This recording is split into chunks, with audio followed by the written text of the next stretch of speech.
Hello and welcome back to Loftside Banter.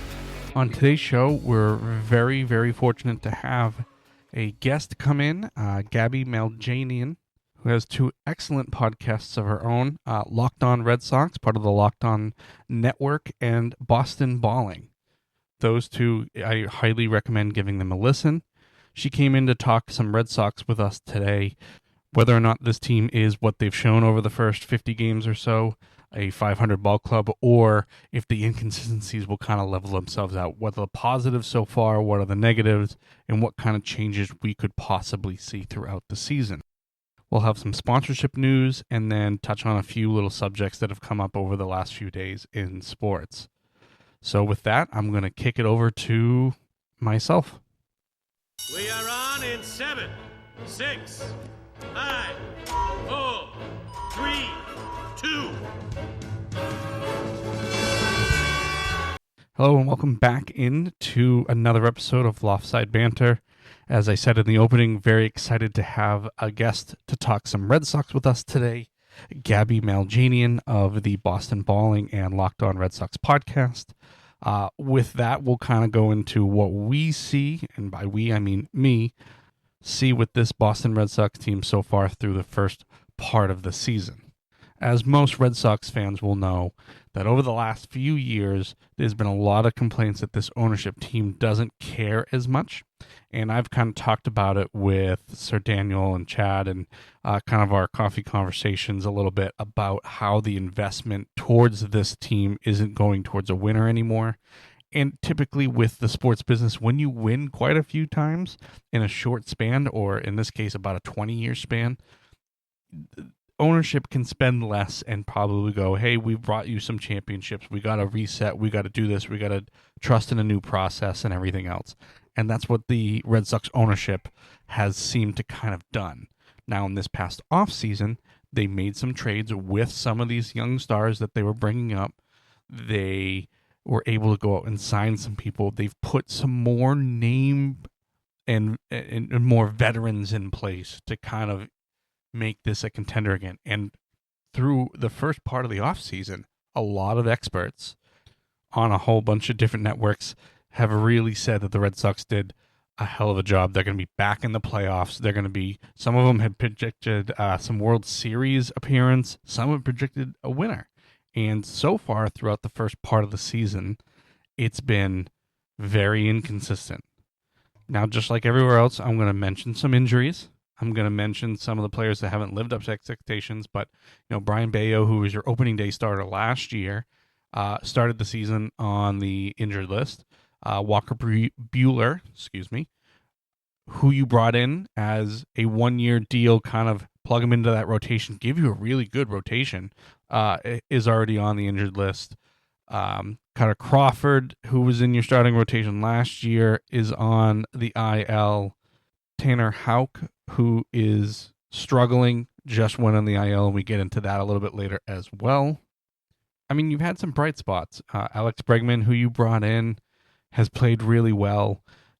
Carlos Navarez has really kind of come up as a rookie catcher in that lineup. But for whatever reason, I mean, the big trade you made for Garrett Crochet, he has pitched phenomenal and everything else. But there's been a lot of distraction with this team. Mainly with Rafael Devers because, they say, hey, you're not going to play third base. We get an injury to Tristan Cassius. Now we need somebody at first base. Oh, I don't want to do that. We've had a lot of different things happen with this team that can contribute to the inconsistencies and the hovering around 500. Now, with it being still under 50 games, there's still time to turn this around. That's not a question. It can still happen. But the problem is distractions, injuries, and overall just not living up to expectation has kind of limited this team in how good it can look. Now, they've had a few games here and there where they've put everything together, and it's looked like, hey, this is the team that they were trying to build. Again, we're still trying to build around some of these players to develop. Tristan Cassius, though injured right now and gone for the season, has not developed into the guy that you want. Even some of your veterans with Trevor Story, he's just not lived up to the contract that he's got. He's battled through injuries in his entire Red Sox career, but he just doesn't seem to always put it together and he struggled in the field. He struggled at the plate at times. So, where does this team kind of put it together? Is that an Alex Cora problem? Is that a front office problem? There are still questions, and we knew there would be a few, but this seems to be like 10, 12, 15 questions about this team. Can this person do this? Can that person do that? All questions like that. So with that, we switch gears to go and bring in our guest, who is excellent at Boston sports and a great podcaster and hosts 2 amazing shows. Gabby Maljanian, who is the host of Locked On Red Sox and Boston Balling podcast. So she's here to talk to us about the Red Sox and kind of the season that they're having. I don't know if it's the greatest season of all time, but we'll get into that now. So Gabby, thank you very much for joining us. Yeah, thanks so much for having me. Definitely looking forward to talking some Red Sox. Could never get bored of that, even when they frustrate me. Well, Gabby, how did you come to love the Red Sox or sports in general? Yeah, so I always grew up in a big sports family. Like my dad and my cousins and my uncle have always been huge sports fans. And it's actually funny because my dad and a couple of my cousins are New York sports fans, but then I have other cousins who are Boston fans. So when I was a kid, like really young, I was at my cousin's house. I want to say I was like 4, and they had a Red Sox game on. And so I started watching it with them. And for some reason, I just got super intrigued by it. So I then decided I was going to be a Red Sox fan. I got my first Red Sox jersey, which was Nomar Garciaparra. And then I just kind of like fell in love with the Red Sox from there and kind of ran with it. And then it turned into me loving all the Boston teams because those cousins that made me a Red Sox fan, like kind of eased me into the other Boston sports too. And my dad got so mad at them because he was like, he wanted me to be a New York fan, but I was like, well, Dad, like they beat you to it. Sorry. Like, like you snooze, you lose. They got me to be a Boston fan first. So it kind of grew from there. And then when the Red Sox traded Nomar, my dad had to have a sit down conversation with me and basically say, that happens in sports. Like players aren't always, here for their whole career, because I was still young. So I didn't really understand like that concept of a player not being with the Red Sox anymore. So I remember that being a sad day for me. Yeah. Always having to explain the business of sports to a kid is probably super fun. Oh, yeah. So what things do you cover? Do you only cover the Red Sox, or what else do you cover with your socials and your podcasts? Yeah, so I do Boston Balling, which is like an all Boston sports podcast. So I cover the Patriots, Celtics, Bruins, kind of whatever is going on with the latest in the Boston sports community. And I also kind of have branched out the show into covering college sports also. So I'll cover like Boston college sports, Boston University sports, and bring on athletes from some of those schools to kind of talk about their experiences with their sports. So it's kind of become and evolved into a little bit more. But yeah, it's kind of based on what's going on in Boston sports at the time and kind of what people might want to hear the most about and what team they're kind of focusing on the most at the time. Nice. Do you enjoy covering one more than the other or anything else like that? Definitely baseball. I mean, baseball is my favorite sport. It always kind of has been. So covering the Red Sox every day for Locked On Red Sox is definitely something that I love doing and am very grateful that I do it. So what inspired you to kind of start Boston Balling and working with Locked On Sports for the Red Sox? Yeah, that's a good question. So I was working at ESPN at the time, and somebody reached out to me asking to be a guest on his podcast to basically talk about like my journey in sports media and how I kind of landed my job with ESPN. And I really enjoyed doing that. And I was like, wow, that's so fun. Like, I'd love to have my own platform to be able to talk about Boston sports. So I decided I was going to launch a Boston sports podcast, which is where Boston Balling kind of came into play. And then ironically, around that same time, I ended up getting laid off from ESPN due to the COVID pandemic.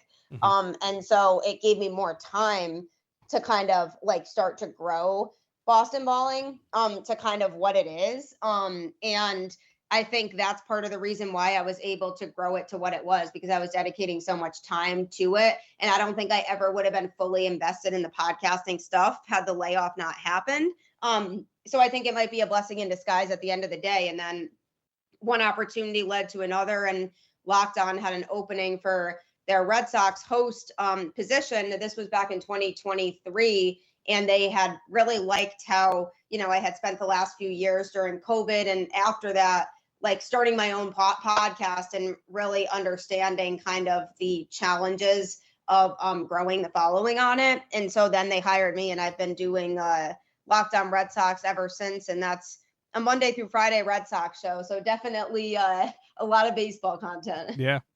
I've listened to both shows. They're amazing. I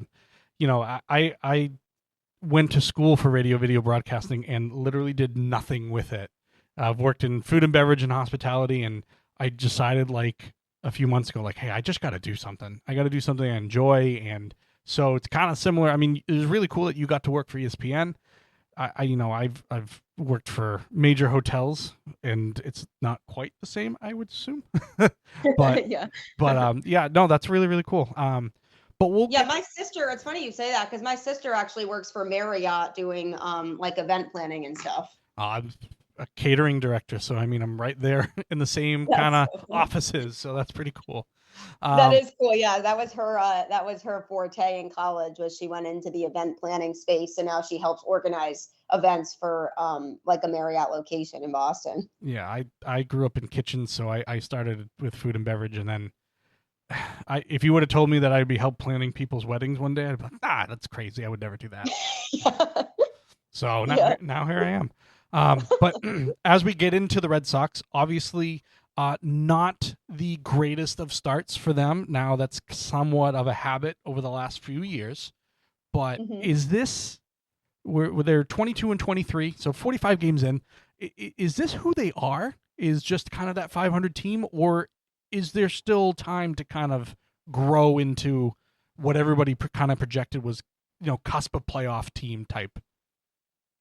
Yeah, it's frustrating because like the last few seasons, the expectations weren't really there as much, because they hadn't really fully gone all in to improve the team in the last few off seasons. So I didn't necessarily feel like they were going to be that competitive. But then going into this year, you kind of felt like things were looking up for them, because they made some solid moves in the offseason to kind of bring in players who could help improve the team so that they could compete this year. You had the front office talking about how, we're done being an average team. Like, we want to win our division, and we want to fight for a World Series spot here. And I think what the frustrating thing has been is that it really feels like they're not living up to expectations or living up to their potential right now, because I truly do believe that the talent is there, and they just have not been able to put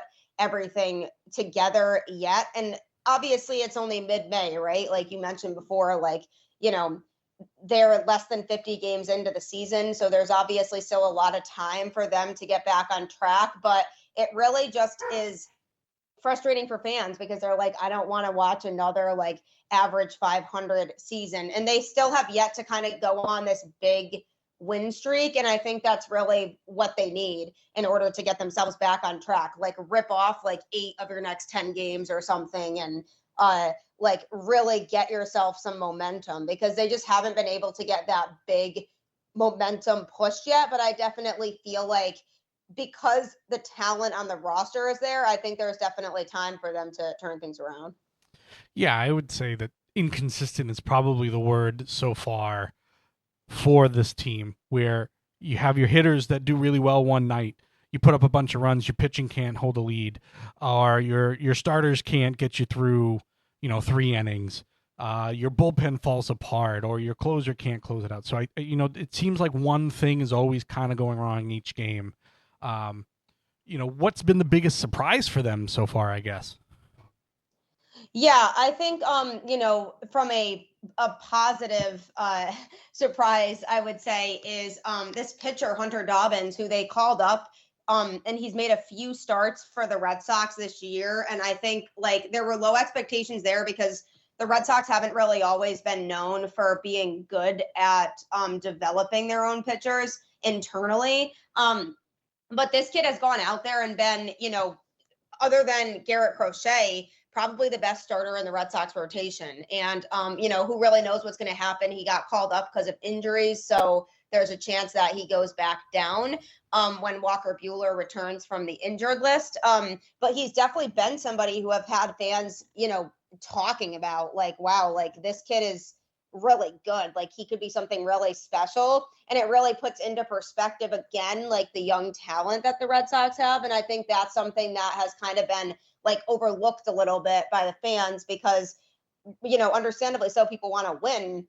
And the expectation in Boston has always been winning. But like you look at a kid like this and it's like, wow, the future is really bright for the Red Sox, and him being able to come out there and show a lot of composure on the mound and, have some really good outings for this team, I think has been really cool to watch. And I would say somebody else who has been a surprise in a good way and is performing better than I expected is catcher Carlos Narvaez, who really is turning into more of that everyday number one catcher. And coming into it, when the Red Sox brought him here, he was known for his defense, and that was his strength of his game that I was really looking forward to, but his offensive numbers were not great, but he's contributing on offense now too. And because the Red Sox had to trade, their stud catching prospect when they got Garrett Crochet, I was a little worried about the catching depth on this team, but he really is somebody who's turning into a reliable number one catcher.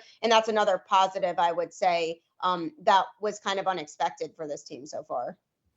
Yeah, I mean, when Dobbins had his first start and he kind of went 5 innings, 6 innings, and I was like, no runs, no. Okay, well, maybe that. Hopefully, it's just not a one-off, but he's looked pretty good as well.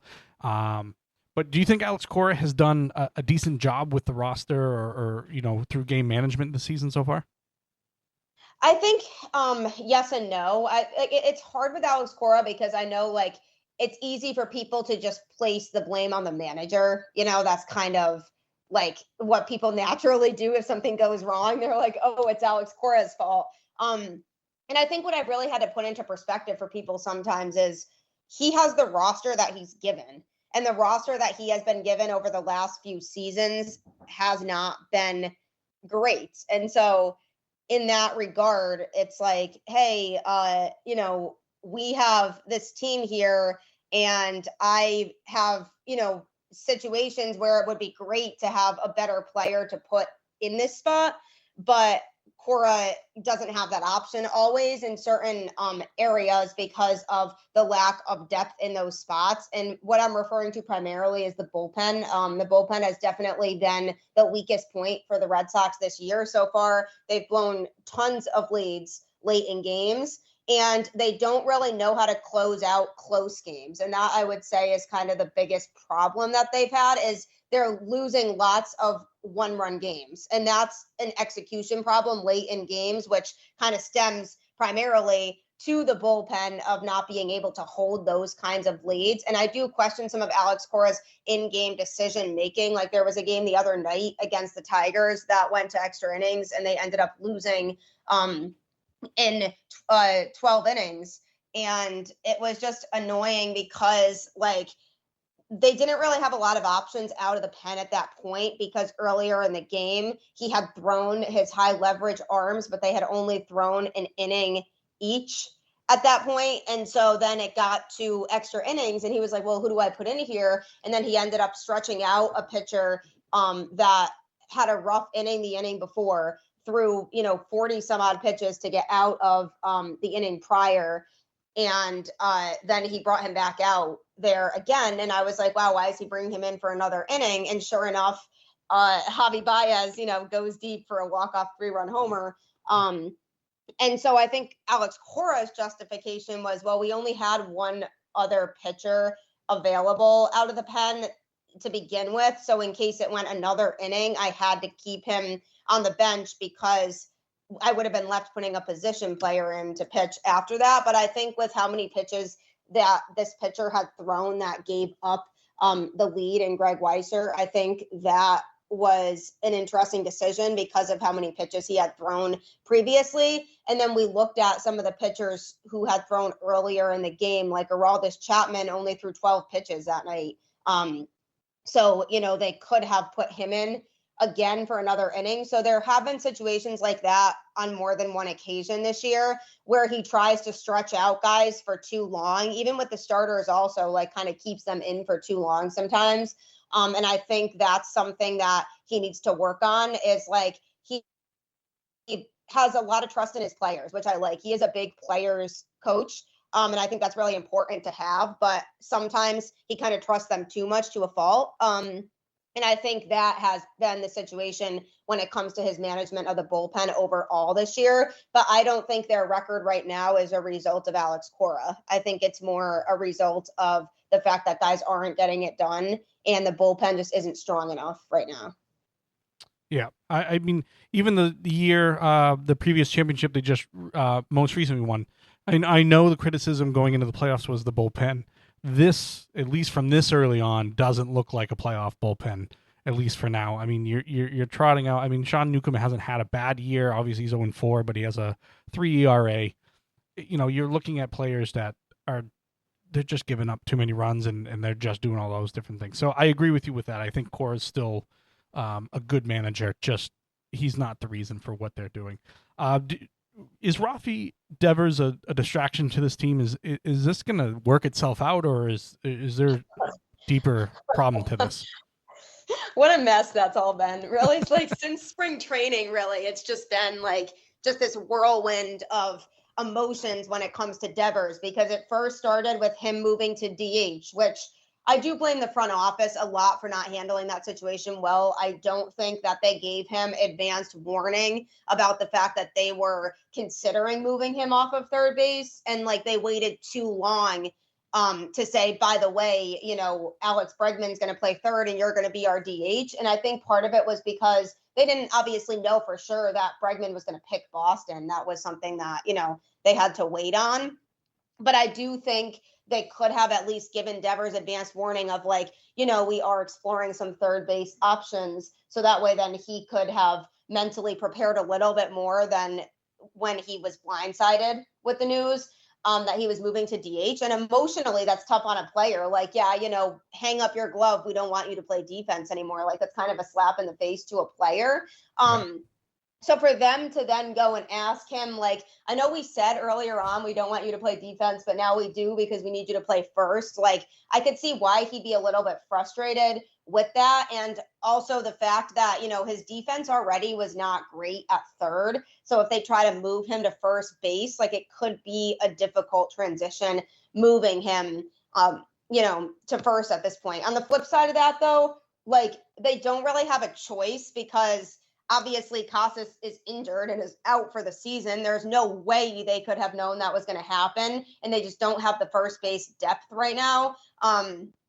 So they were kind of trying to explore options that make sense. So I think in that regard, Devers has to be understanding of the situation at hand and knowing, we don't have Casas accessible. So we have to do what we need to do in order to make this work. And if the answer for them was moving Devers to first base, then so be it, and I think like it comes across as being a bad teammate a little bit by saying, I refuse to move. And I don't think the clubhouse took that very well, at least from kind of what I'm hearing. I don't think the Red Sox will trade him because I think for them and for winning baseball games, like they know they need Devers. He's the face of the franchise. They gave him that huge extension. They've been so focused on trying to build the team around him. So I don't think they're even remotely at the point right now where they're even thinking about trading him. But if things start to get very bad in the clubhouse, then it would be interesting to see if they start to have some of those conversations of, okay, what could we get for him? Like they could get some really good pitching in return for him to help improve that bullpen if they feel like it gets to be that bad and gets to the point where it's really throwing off the clubhouse vibes. It definitely could be in a way. I mean, obviously them losing really frustrating games lately, and obviously the Tigers, I mean, they're a machine, arguably the best team in the American League. So that's not like a great example, but getting swept by the Tigers and 2 of those 3 games were really winnable. It does make you wonder a little bit, like, is their chemistry thrown off a little bit because of this Devers situation? And I think ultimately long term, they don't want that to be an issue. So I don't think they're having those conversations now about trading him, but I wouldn't be surprised if it gets there eventually, unless he really changes his attitude and decides to be like, all right, I'm going to do what's best for the team, no matter what that is. But I mean, in terms of moving him to first, I mean, it's hard because now he is getting used to being a designated hitter. Like, he's hitting really well after he went through that insanely bad slump to start the season. Oh, yeah. Ever since then, he's been hitting really well. So he's getting used to this whole adjustment of not playing defense anymore. So it could be a harder transition than people think to move him to first. So there's definitely like lots with this situation to kind of digest, but I wouldn't be surprised if down the road they are forced to consider, trade options for him if things don't resolve themselves. And, some of this tension in the clubhouse that I do think exists doesn't get fixed soon. I always think back to the Moneyball scene where Brad Pitt is trying to describe to Hatterberg, basically the guy who was playing Hatterberg. I can't think of his name. Chris Pine, the other one. Anyway, where he's sitting there and he's going, yeah, you can play first base. It's really easy, right? Tell him. And the other guy goes, it's incredibly hard. So, oh, yeah. Okay. Yeah. I know what you're talking about now. Yeah. It is though. Like, I think like it's easier for people to think like, oh, this player should just switch positions. But like when you're an infielder, like it's harder to make a switch from one complete side of the field to the other than like it looks like it might be. Right. Do you have trust in this front office and in Craig Breslow and everything that they're telling us as far as investing and stuff like that? Obviously, they went out and made some major moves this offseason, which was more than we had seen over the previous couple of seasons. But do you trust that they're going to go out and make these moves to improve the bullpen and, again, get to the expectations that a lot of us had? Not fully, to be honest with you. I think, they kind of felt backed into a wall this offseason and felt like we have no choice but to like show some sort of urgency here. So they went out and spent money on getting Alex Bregman. They went out and got Garrett Crochet, and then they extended him, which I thought was also like a huge win for the Red Sox because they gave up some really good young talent for him. And I was happy that Breslow was aggressive in that because I kind of felt like over the last few seasons, when Bloom was here, he wasn't always willing to be that aggressive, and he was a little bit hesitant when it came to giving up prospects to get those types of players here.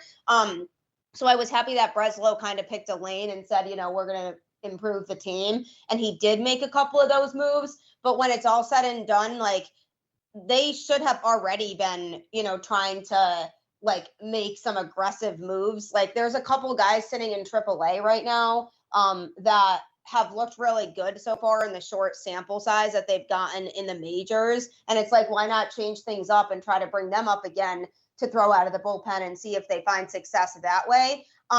And what the Red Sox love to do, and they're notorious for doing, is like they always wait until the trade deadline to make moves. Because they don't want to make moves now, I don't think, and then find that they don't work, and then at the trade deadline regret the moves that they did make. But like, if they're serious about being a contending team, like something needs to change now, and they don't really seem like they have the desire to change specific things right now. And I think like it, and it really like, I don't know if this part's true, obviously, because I'm not in the front office, but it really comes across like they're okay with like floating around 500. And I think the fact that the American League as a whole right now isn't like great, and the Red Sox are kind of like treading water within their division, and like, when it comes to wild card standings, like they're still in the mix because of the fact that the AL is kind of weak this year. I think that's even more of a reason for them not to like go out and aggressively, trade for a bullpen piece. And I think part of that is, they don't want to give up some of their position players who are contributing to the team right now. But it's like the example of like Trevor Story and how much he's been struggling at the plate once again. Mm-hmm. He started off the season hot at the plate, but ever since then, now he just is back to not producing. But the Red Sox don't seem to want to do anything about that, and they're just kind of going through the motions. So unless they actually make a big splash and add like a high-end reliever to this group, I don't really have the faith that they actually will do that. So, I mean, they're 4 games back of the Yankees right now, just ahead of the Blue Jays. Obviously, Baltimore's had a down year. Tampa Bay's always in those 2 spots right there. Yeah. Is it going to be a wild card season at best, or are we looking forward that they could actually contend with the Yankees?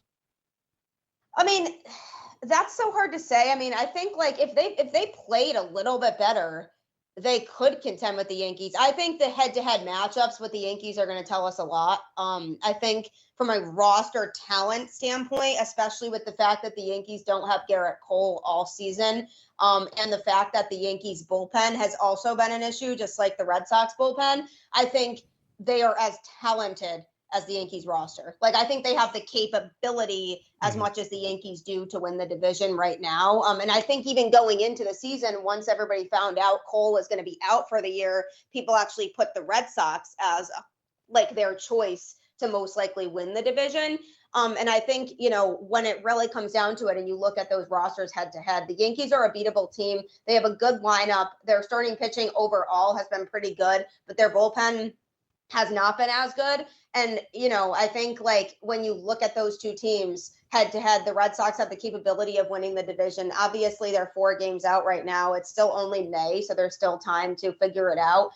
So I'm not eliminating the possibility of them winning the division, but I do think whoever wins the division is going to have a very average kind of record. Like it'll be like the AL Central when every team had an okay record, but the division winner still got in because if you win your division, you get in. It Right. could be that type of scenario with this division this year. And I definitely still think they have a shot. If they just tweak a couple of things and they really start to put things together, I seriously do see a ton more potential in this team than what they're playing right now. And I think if you just take a couple guys out of the pen that just have not been producing, and try to change that up slightly, it would literally be a matter of, I think, 1 to 2 pitchers. Then I really think we could be looking at a different team. Okay. And I think also, too, though, Tanner Houck and how much he's been struggling has definitely been a surprise for me, too, this year, and not a good one. Right. I don't know what's been going on with him, but they placed him on the IL, which I talked about on my show the other day. I think is kind of a phantom IL stint. I think it's their roundabout way of, saying they want him to get some reps down in AAA without sending him down and without making him upset. We're sending you down to AAA because he's going to have to rehab there before coming back up anyway. And so I really think that's kind of part of what they're doing here. But either way, that's been a really hurtful for the Red Sox this year too, is that when you look at this rotation, obviously Crochet is Crochet. He's been giving us everything we hoped for from him so far. Walker Buehler has been pitching better than I thought that he would so far before he got injured. Brian Bayo just came back and has made a few starts. We'll see how things go for him moving forward. Still has major command issues, but definitely has good stuff. Right. And then Giolito, I mean, he had 1 rough outing, but his last outing was great. So hopefully he can continue to build on that. So Houck has definitely been the biggest issue in the rotation. That's something I'm monitoring moving forward too, because they really do need him to be a lot better if they want to be in those serious conversations about being a contender. So that your TikTok of Giolito's great start was the first one I saw, and that's when I reached out for you. That was the first TikTok I saw where I said she would be great on the show, having no knowledge that you were on that you had your own podcast. Oh, you didn't know? No, okay. I didn't know right at that moment. So I had the stat. I don't know if you had heard this, but there have only been 2 games in the entirety of MLB history wherein a pitcher went exactly 2 1/3 innings, allowed exactly 12 base runners, and surrendered exactly 11 runs. And both of them were Tanner Houck this season. Uh-huh. Oh, I know. Yeah, I did see that. And I mean, obviously, that's just not anything that you want to see. And that's why, like, I've had this conversation with a couple people. I'm like, something's not right with him right now. Like, it's one thing to struggle, like, but it's another thing to have those types of outings twice. And he did it in spring training also. Obviously, spring training's different because everybody's kind of getting like back into form. But like, if you like look at these two meltdown outings that he had, it now makes you look even more at the spring training one too and be like, there must have been something seriously wrong with him at that point that was never addressed. And now we're seeing like the effects of that. If he can figure things out, if this IL stint, whatever they're doing with him is like, something that they feel like is going to work, I really hope it does, because if he comes back and he's a lot better version of Tanner Houck, that would be huge for the rotation. Yeah. When do you think we're going to see Mayer and Roman Anthony up here in Boston? Yeah, that's a good question.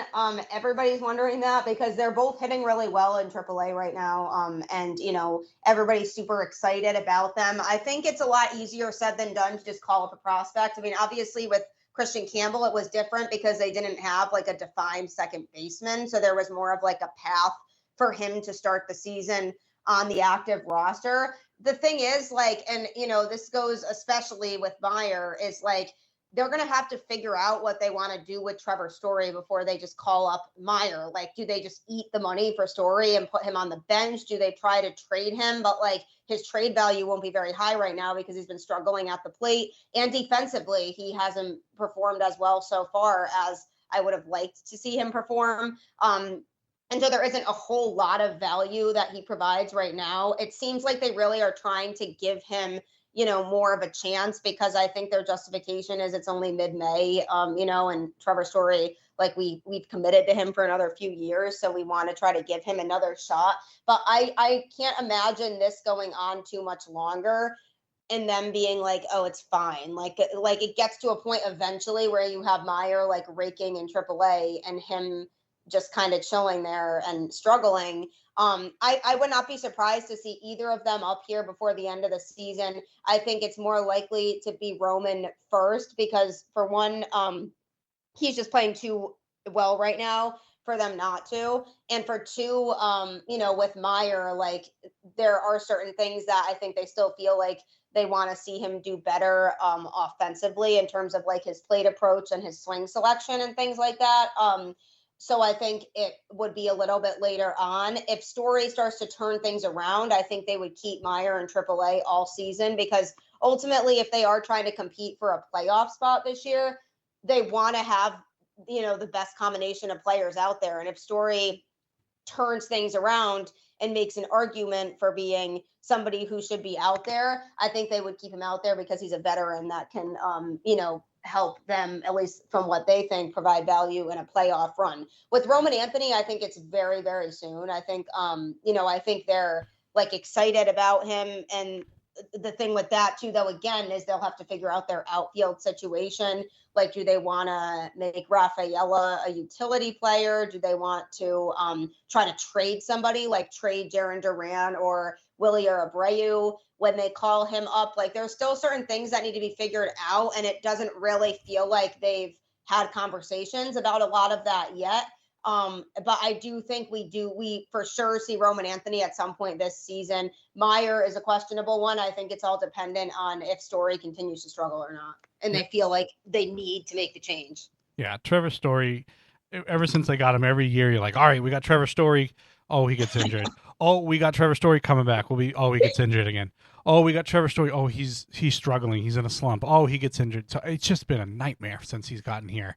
It really has. And like, I feel bad for the guy because obviously nobody wants to experience all of those injuries. And I think he was really excited to finally be healthy this year in Boston so he could kind of show people like what he can do. But like, other than starting off the season really strong for the first few weeks, like ever since then, it's just been really hard watching him at the plate. He swings at really bad pitches a lot. He doesn't come through in the big moments. And it's just been, really tough watching him out there, and like him taking up a spot in the middle of the lineup is going to eventually be hard for them to justify. It's going to eventually be like they have no choice but to make that change. Yeah. Does Yoshida see the field for the Red Sox this year? Okay, so that whole situation is very odd because like they really haven't given like a ton of updates about his injury. It's always been like, yeah, like he's not close to coming back because, he's still working on his throwing and everything. And like they mentioned that like he might see some time in the field this year when he comes back, which in my head I was like, well, that doesn't really make sense because of the given the current outfield situation and with Roman Anthony waiting around and the fact that Yoshida is not a great defender. But then when they moved Devers to DH, because then I was like, well, he'll just probably still be a DH like he was last year. But now moving Devers to DH, it really like questions if there's a spot for him on the roster because like he's not going to play over Devers. And like he's certainly not going to play defensively in the outfield over any of the three outfielders they have who have all been good defensively. And so I think they'll prolong his injury until they really figure out what they want to do with him. But it's going to be really hard for them to try to offload that contract to another team unless they're willing to take on a good portion of the salary. I think he'll be used like every once in a while if Devers needs an off day or something along those lines. But I think it's going to be significantly less than what we saw last year because now you have this team that offensively feels like it has its pieces and it's like, where does he fit in? Because Devers is now taking up that DH spot. So I don't think they're in any sort of like urgent need to feel like he has to be in the lineup. And I think like they'll play him still because they're paying him, but it won't be nearly as much as it was before. And that's even if he's healthy because nobody really knows exactly where he's at in his injury rehab because they just haven't been giving those kinds of updates. Right. Yeah, that's a weird one. It's a weird. I figured once they moved Devers, it was like, all right, all of his paths are blocked of where he can actually, play. So I thought they would have gotten rid of him by now, but again, zero information on kind of what's going on with him. So I wanted them to try to move him during the off season. Yeah. To be honest, I was like, I don't see like a huge spot for him. Like they should be trying to explore trade options and they might have to throw somebody else in there. And like they might have explored options and teams just weren't interested at the time. And it's tough when his defense isn't great. And like, he's not like this miraculous hitter to where like his bat is like super game changing for like, any team in the league. So it's kind of hard to, I don't know what they're going to do about that situation, but I don't think they know either. And I think that's why they have been so secretive about the injury. Yeah. So as we mentioned, you host Boston Balling and Locked On Red Sox podcast. What's been your most memorable moment as you've covered the Red Sox?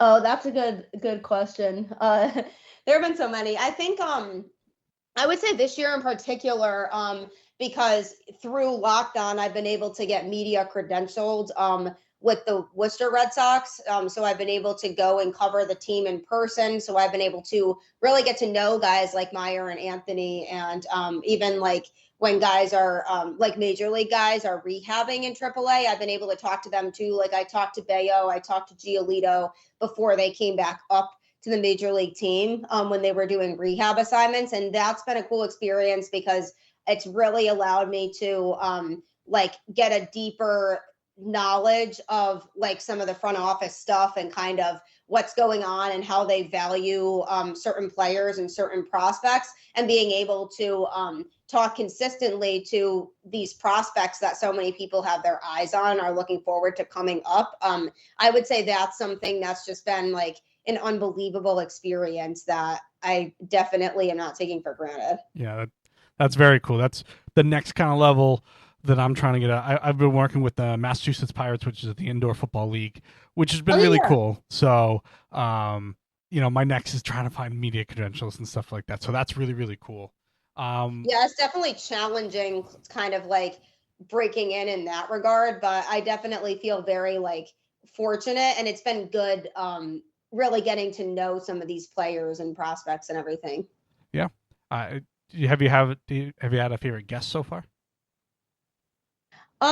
Let's see. Tom Caron was a really good guest. Ooh. I actually had him on Boston Balling like a while back, like before I was even hosting Locked On Red Sox.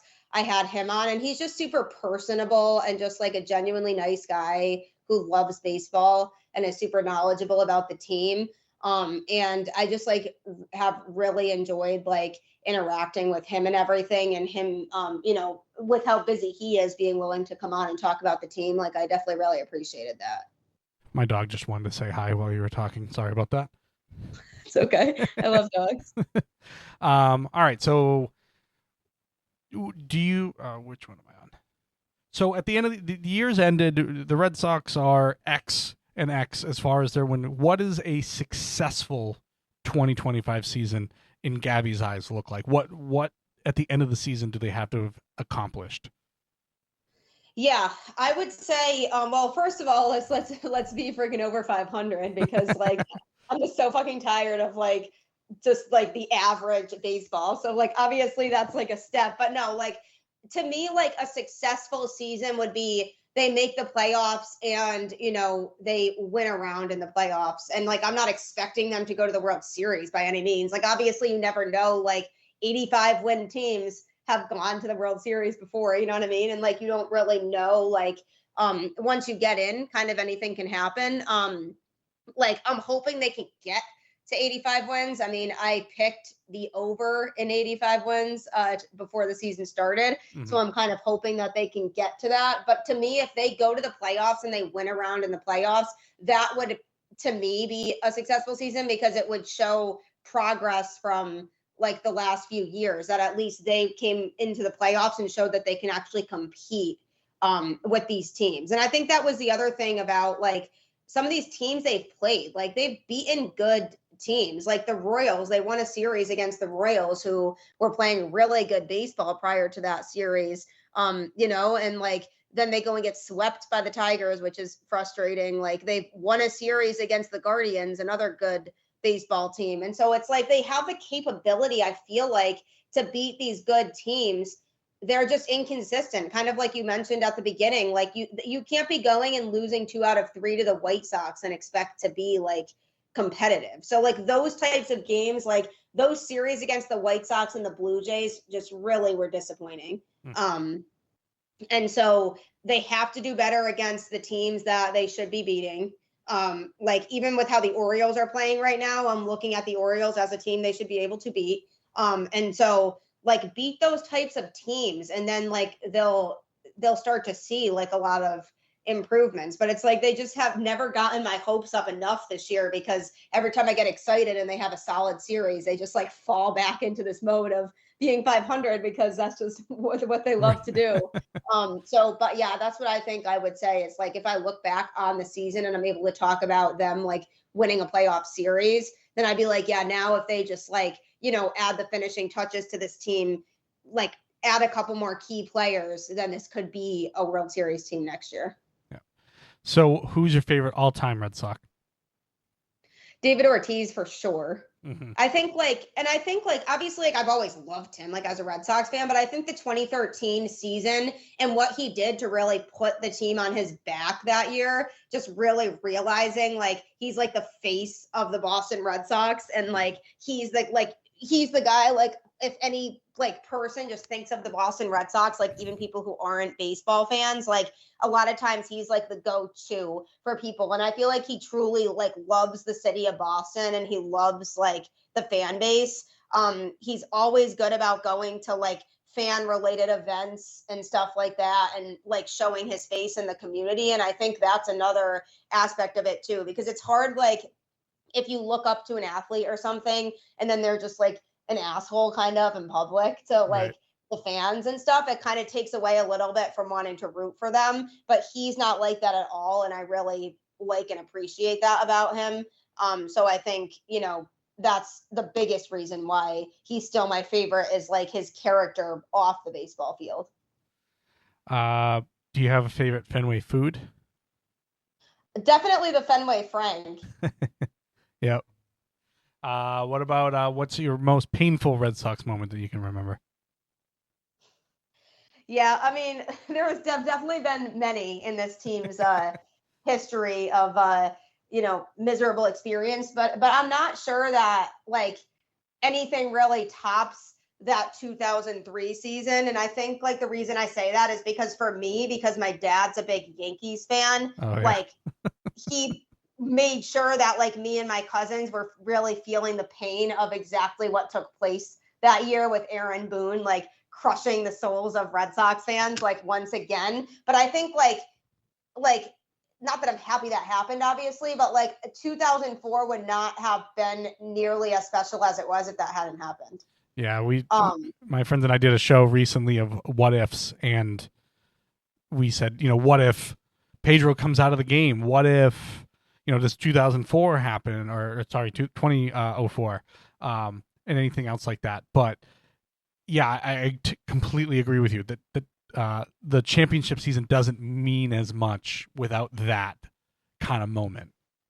Yeah, because it's like obviously coming back from down 0-3 against the Yankees in general is like a special thing that makes it like better because it's the Yankees. But like there's also that added effect of like, oh, the Yankees like ended our season last year in heartbreaking fashion. So now here's us coming back and basically saying like, fuck you, we hate you, and we, we're about to embarrass you. Right. And I think that just made it like really special. And like, I was talking to somebody about this recently. Like, I don't know that there's like that's up there as like one of the most like legendary like seasons in sports history in general. Like there aren't many seasons that like people can think of that top the 2004 Red Sox season, like in any sport really, because of just like actually what they did to win the World Series that year. Like obviously you can think of moments in other sports like that too, but like that 2004 Red Sox team is one of those top like sports, teams in general that like people are like, wow, like that comeback was like so cool because you like obviously nobody else has done it. So like it just kind of makes it like really special. Right. So Gabby, it's been an absolute pleasure to have you on. Where can people find your content? Anything upcoming that you want people to know? This is your plug time. Thanks so much for having me. Definitely always great experience talking about the Red Sox with other people, and they can kind of share my pain when the team's being frustrating. But yeah, so I'm on social media on Instagram at Gabby_Maljanian 10, on Twitter at Gabby Maljanian. Locked On Red Sox is on Twitter at LO_Red Sox. And my other show, Boston Balling, is on Twitter at Boston Balling. You can also find both of those shows on YouTube or any other podcast platform. If you like all Boston sports talk all the time, that's literally what it is. So definitely check those out wherever you listen to podcasts. And yeah, just be prepared for some more like player interviews and things like that coming up, because I've definitely been kind of grinding with this Woo Sox media credential and trying to kind of, leverage that opportunity of getting more people on. So moving forward, the player interviews and things like that will definitely be more apparent and things to look forward to, when it comes to my shows. So definitely be on the lookout for that. Fantastic. And again, like I said, thank you very much for your time today. I would love to have you back on a little bit later, so that way we can kind of compare where we were at 45 games and then everything else like that. So I hope you enjoyed it. And again, thank you very much for your time today.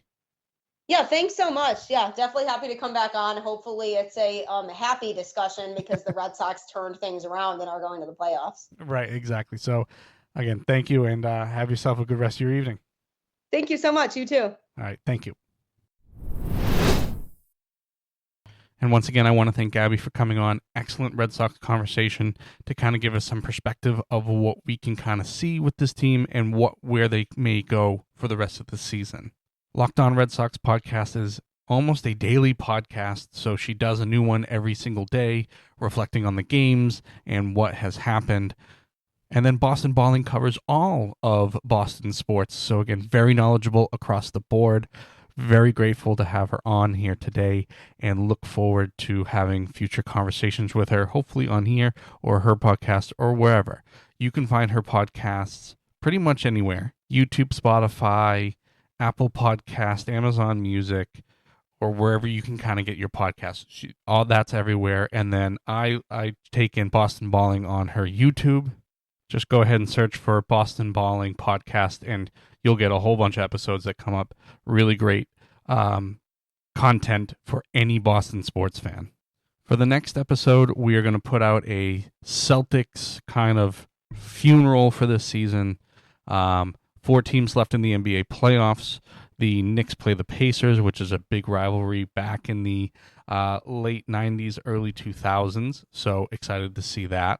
And then the Timberwolves and the Thunder. So 2 younger teams that have proven themselves, have young stars.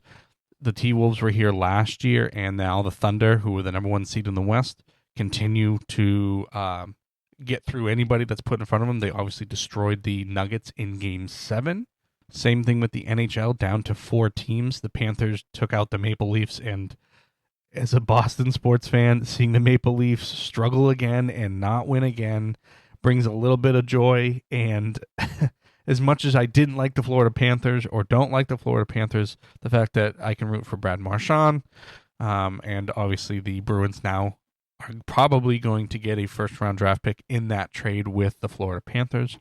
On the other side is the Dallas Stars, which have looked excellent throughout these playoffs, and the Edmonton Oilers, who were the representative from the Western Conference last year in the Stanley Cup Finals. And some other baseball news, a really kind of funny reaction to Juan Soto coming back and playing in Yankee Stadium, where all the Yankees fans turned their back on him when he was in the outfield. And then the honeymoon seems to be a little bit over between Juan Soto and the Mets, as he's not running out of the box, given on ground balls, or he had a couple last night in Fenway where it hit off the wall and he just only got a single out of it instead of a double. So there's some stories out there that the Mets are going to sit down and talk with him about his hustle. So again, it's one of those things that when you get a lot of money, everything is scrutinized, and he got the most money, so he's been very scrutinized in everything that's been happening this year. I can honestly say I've had really fun with this episode, and really fun kind of editing it together and everything else. So again, thank you to Gabby Maljanian, who came on and talked Red Sox with us. And again, we'll see you again. No matter where you are, good morning, good evening, good night. We'll see you on the next episode.